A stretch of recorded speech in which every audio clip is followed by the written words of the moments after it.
중추성 청각 처리 장애 한번 잘 봐주시고 와주시면 좋을 것 같아요. 기출 문제에서 딱 이 정도까지만 나왔었거든요. 일단 말초 청력엔 전혀 문제가 없이 들어온 소리를 해석하는 뇌에 문제가 있는 것으로 이런 부분에 문제들이 많을 거고요. 이 아이를 위한 중재도는 소리를 듣지 못하는 게 아니거든요. 그러니까 들을 때까지 반복적으로 정보를 제시한다거나 좀 더 명료하게 들을 수 있게끔 이런 소음이 약간 감소되고 말씀을 명료하게 전달하는 SNR이 개선된 환경을 만들어주면 좋겠다라고 하는 것으로 봐주세요.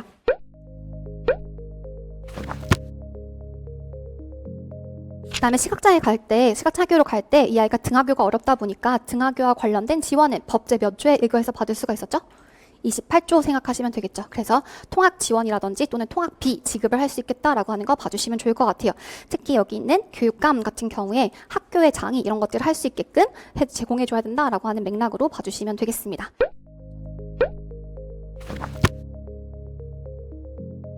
그 20년도 건강장애 학생 교육이라고 하는 김정현 교수님 책이 출간된 이후에 무조건 한 문제는 건강장애가 나오고 있는 것 같거든요. 그래서 건강장애와 관련해서 5가지 건강장애 유형에 뭐가 있을까요? 소아암, 신장장애, 심장장애, 소아천식, 소아당뇨.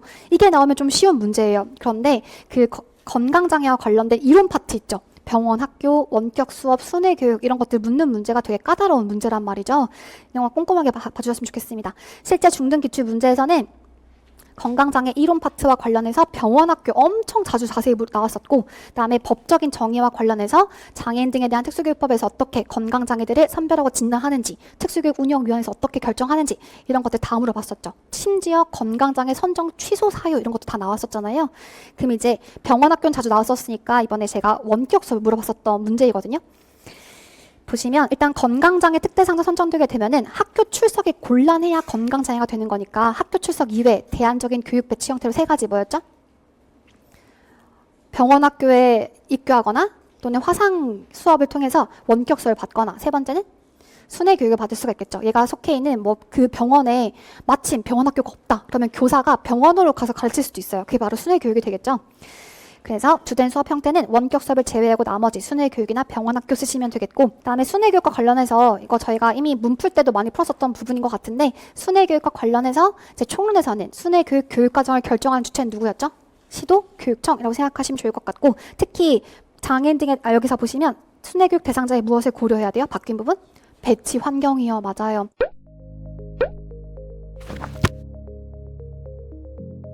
이번에 이제 새롭게 출간된 이승희 교수님 책 4판을 활용해 봤는데 같이 한번 이 표 자체를 그대로 내본 거거든요. 그래서 사실은 이거 이렇게 맞닿아 있는 부분이다 보니까 괄호 안에 기억을 좀 쉽게 유추하실 수 있었을 것 같아요.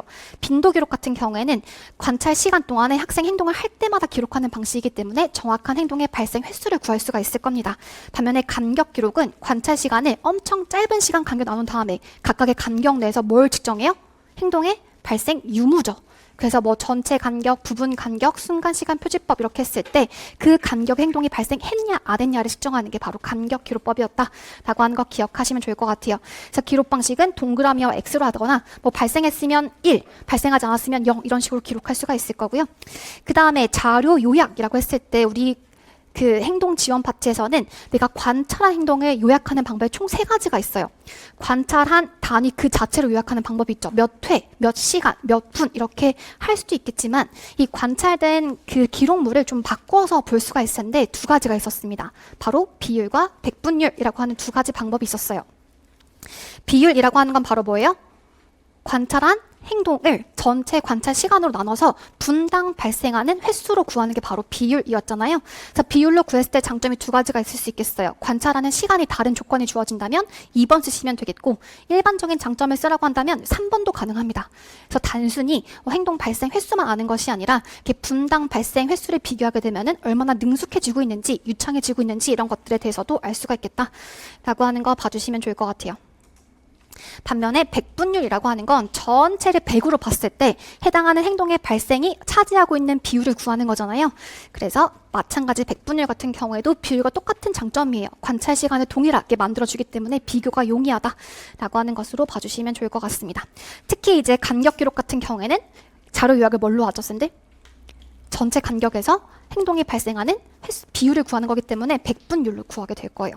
반면에 빈도 같은 경우에는 직접적인 관찰 측정의 단위인 횟수로 기록하거나 또는 이것을 분당 횟수로 바꿀 수 있는 비율로 기록할 수가 있겠습니다.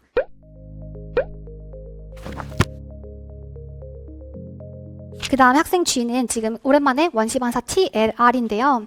긴장성 미로반사는 누운 자세, 바로 누운 자세이든 엎드린 자세는 절대 뭘 못해요? 머리를 들 수가 없다 보니까 가장 좋은 대안적 자세는 뭐였죠?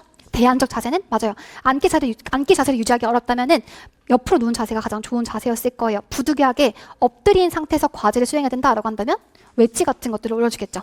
근데 보통은 가장 좋은 대안적 자세예요. 왜냐하면 일반적으로 교실에서 취하고 있는 자세는 뭐예요? 앉은 자세잖아요. 앉은 자세를 대신하기 때문에 대안적 자세라고 표현할 겁니다. 그래서 대안적 자세를 쓰라고 한다면 옆으로 누운 자세 쓰시면 된다는 거예요. 근데 기본적으로 아마 학교에서는 앉은 자세 사용하고 있을 텐데 앉은 자세에서 학생의 반사의 영향을 감소시키기 위한 방법, 머리 조절 어떻게 해줘야 될까요? 맞아요. 항상 중립에 둬야 되겠죠. 그래서 머리가 신전되거나 굴곡되었을 때 몸 전체의 근긴장이 변하는 원시반사이기 때문에 반드시 머리를 중립에 두겠다. 이런 맥락 쓰시면 될 것 같습니다. 탄력키는 반드시 그 기능이 뭔지 쓰신다면 반복적으로 눌리는 키의 입력을 방지하기 위해서 일정 시간이 지나기 전까지는 같은 키의 입력을 수용하지 않는 키 기능이죠. 정확하게 한번 써보시면 좋을 것 같고 그에 비해서 느린 키 같은 경우에는 스치듯이 지나가는 키의 입력을 수용하지 않는 거예요. 반복된 키의 입력이 아니라. 괜찮으세요? 좀 구분해서 봐주시면 좋을 것 같고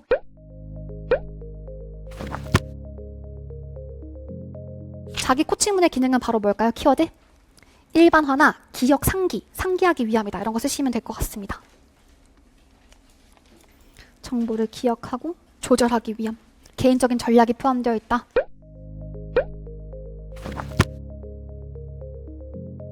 양쪽 귀에 보청기를 착용하도록 한다라고 하는 거. 특히 학생은 사실 좌측과 우측 귀의 손상 정도가 유사했기 때문에 양쪽 모두에 착용하는 게 도움이 될 텐데 양쪽 귀 착용했을 때 장점이라고 한다면 소리의 방향을 감지하기가 쉽고요. 양이 합산, 양이 진압, 양이 중복 이런 효과들로 인해서 좀 더 잘 소리를 들을 수가 있어요. 그래서 양이 효과라고 하는 거 체크하시면 좋을 것 같아요.